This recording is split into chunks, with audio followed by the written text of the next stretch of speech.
آج آپ کی ملاقات کرواتے ہیں نواب اکبر بگٹی کے پوتے نواب زادہ میر چاکر سے۔ ان کا لائف سٹائل کیسا ہے، کتنے گارڈ رکھے ہوئے ہیں، کتنی گاڑیاں ہیں، کتنے پیسے کماتے ہیں، اور روزانہ کی بنیاد کے اوپر قلعہ بگٹی کے اندر کچہری کے معاملات کو دیکھتے ہیں۔ آئیے آپ سے ان کی ملاقات کرواتے ہیں۔ سب گاڑیاں ملائیں تینوں بھائیوں کی تو ہمارے کم سے کم 40-50 گاڑیاں ہیں۔ کتنا کما لیتے ہیں ایک ماہانہ؟ ریئل اسٹیٹ سے تو کماتے تھے 1-2 کروڑ کماتے تھے، ابھی گاؤں میں بیٹھے زمینیں آباد کر رہے ہیں انشاءاللہ۔ کچہری کا کنسپٹ ہے یہ کون لے کر آئے گا؟ پر ڈاڈاؤں کے زمانے سے ہے، ہر دن لگتا ہے۔ کچہری کے جو فیصلے ہوتے ہیں وہ جو لوگ ہیں اس کو مکمل طور پر مانتے ہیں۔ جی جہاں پہ آپ بیٹھے ہیں اس کے بل کے اوپر ایک باکس ہے، اس باکس کے اندر قرآن شریف ہے جی، اور اس کی روشنی کے اندر جو ہے آپ نیچے بیٹھ کے فیصلے کرتے ہیں۔ جی یہ سچ ہے۔ اچھا مجھے بتائیں گے، آپ کی لائف سٹائل کے حوالے سے بات کرتے ہیں کہ روزانہ کی بنیاد کے اوپر آپ کے ساتھ کتنے لوگ سیکورٹی میں موجود ہوتے ہیں جو آپ کے ساتھ کوچ کرتے ہیں؟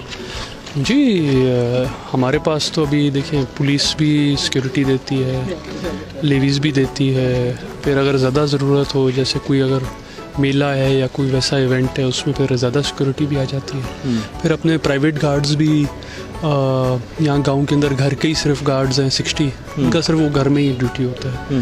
پھر باقی آگے پیچھے گھومنے کے لیے وہ 10 کافی ہیں، 10 ہوتے ہیں۔ اچھا مجھے بتائیں کہ کتنی گاڑیاں جو ہیں، اگر شزین صاحب کی اور غلام صاحب کی اگر آپ تینوں کی بات کی جائے تو کتنی گاڑیاں آپ کے ساتھ چلتی ہیں؟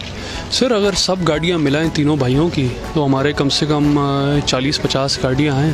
پھر ان میں آپ کو پتہ ہے جب اتنی زیادہ گاڑیاں ہوتی ہیں تو پھر 10-15 خراب بھی ہوتی ہیں، تو کوئی نہ کوئی گراج میں بھی بیٹھی ہوتی ہیں، کوئی ریپیئر ہو رہا ہوتا ہے، کسی کا ایکسیڈنٹ ہو گیا ہوتا ہے، کسی کا انجن پھٹ جاتا ہے۔ کیوں آپ نے خود ہمارا علاقہ آج آپ نے گھوما ہے، پورا پتھر والا علاقہ ہے، گاڑی ڈیمیج بہت آسانی سے ہو جاتی ہے۔ جی اچھا مجھے بتائیے کہ آپ بزنس کے اسٹوڈنٹ رہے ہیں اور آپ نے ایجوکیشن حاصل کی، یہ بھی بتایا گیا کہ آپ فورن سے پڑھ کے آئے ہیں، تو بزنس کر بھی رہے ہیں کہ نہیں؟ جی میں نے 3 سال کراچی میں ریئل اسٹیٹ میں کاروبار کیا تھا، تو جب سے یہ کرونا کے لاک ڈاؤنز لگے آپ کو معلوم ہے پورا ملک بند ہو گیا، پھر میں نے بولا چلیں گاؤں چلتے ہیں، لاک ڈاؤن ہے، شہر بند ہے، ہر جگہ کاروبار تو ہو رہا نہیں ہے، تو میں گاؤں آیا، پھر گاؤں میں 6 مہینے بیٹھے، پھر لاک ڈاؤن کھل رہے تھے، بند ہو رہے تھے، پھر گاؤں میں ہی مزہ آ گیا، بس ابھی ریئل اسٹیٹ چھوڑتے ہیں، گاؤں میں زمینیں سنبھالتے ہیں علاقے کو۔ کتنا کما لیتے ہیں ایک ماہانہ؟ ایک ماہانہ جی ریئل اسٹیٹ سے تو کماتے تھے 1-2 کروڑ کماتے تھے، ابھی گاؤں میں بیٹھے زمینیں آباد کر رہے ہیں انشاءاللہ۔ ٹھیک ہے ناظرین، آپ گفتگو سن رہے ہیں کہ یہ ڈیرہ بگٹی کا جو قلعہ ہے ہم وہاں پہ موجود ہیں، آگے بھی مزید ہی ہمیں وزٹ کرائیں گے، اپنی لائف کے حوالے سے بات کریں گے۔ اچھا یہاں پہ ایک سوال کروں گا کہ شادی آپ کی ہو چکی ہے؟ جی شادی ہوئی، ابھی 1 ہی مہینہ پہلے ہوئی ہے۔ لو میرج ہے پھر ارینج میرج ہے؟ وہ سر بس ہو گئی ٹھیک ہے جی۔ ناظرین آگے چلتے ہیں، آگے جا کے آپ کو دکھاتے ہیں گفتگو۔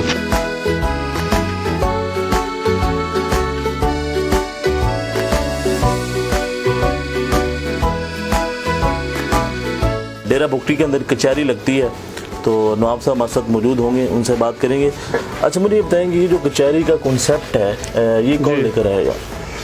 یہ جی ہمارے پر ڈاڈاؤں کے زمانے سے ہے، تو ہر دن لگتا ہے، اس میں آپ کا اوپن اتاق ہوتا ہے، جو بھی نزدیک بندہ ہو یا باہر سے مہمان ہو وہ آئیں گپ شپ کریں، کسی کو کوئی مسئلہ ہو تو اپنا مسئلہ بھی بتائے، سب ساتھ میں بیٹھ کے اس کو حل کرتے ہیں۔ پنجاب میں اس کو پنچایت بھی بولتے ہیں، وہاں پوری پنچایت بیٹھتی ہے، تو ہمارے یہاں کچہری سسٹم ہے، اس میں ہم بیٹھتے ہیں، گپ شپ کرتے ہیں، حال وال بھی کرتے ہیں، پھر کسی کا کوئی مسئلہ ہو کوشش کرتے ہیں اس کو سولو کرنے کا۔ اچھا کچہری کے جو فیصلے ہوتے ہیں جی وہ جو لوگ ہیں اس کو مکمل طور پر مانتے ہیں؟ جی وہ سر اس لیے مانتے ہیں، دیکھیں کچہری ابھی یہ انگلش میں بھی ہے، انگلش میں اس کو بولتے ہیں اپنا آربیٹریشن بھی آپ سوچیں کچہری سسٹم ہی ہے، اس میں 2 بندے آتے ہیں، وہ بولتے ہیں یار ہم اس کو مانیں گے، یہ فیصلہ کرے، وہ پھر دونوں ساتھ میں فریق آتے ہیں اور دونوں ساتھ میں بیٹھ کے بولتے ہیں ہم آپ فیصلہ ہمارا کریں، اپنا پرابلم بتاتے ہیں، اس کا ہم کوشش کرتے ہیں فیصلہ کرنے کا۔ مطلب کہنے کا مطلب یہ ہے کہ جو فیصلے تھانوں میں جی FIR ہو جاتی ہیں یا پھر عدالتوں میں معاملات جاتے ہیں وہ یہاں پہ حل ہو جاتے ہیں؟ جی سر ایسے ہمارے پاس بہت کیس آئے ہیں جن کے 5-5 سال تک کیس چل رہے ہیں، وہ ایک FIR کرتا ہے تو دوسرا FIR کرتا ہے، وہ کرا کے آخر میں کچھ بھی نہیں ہوتا،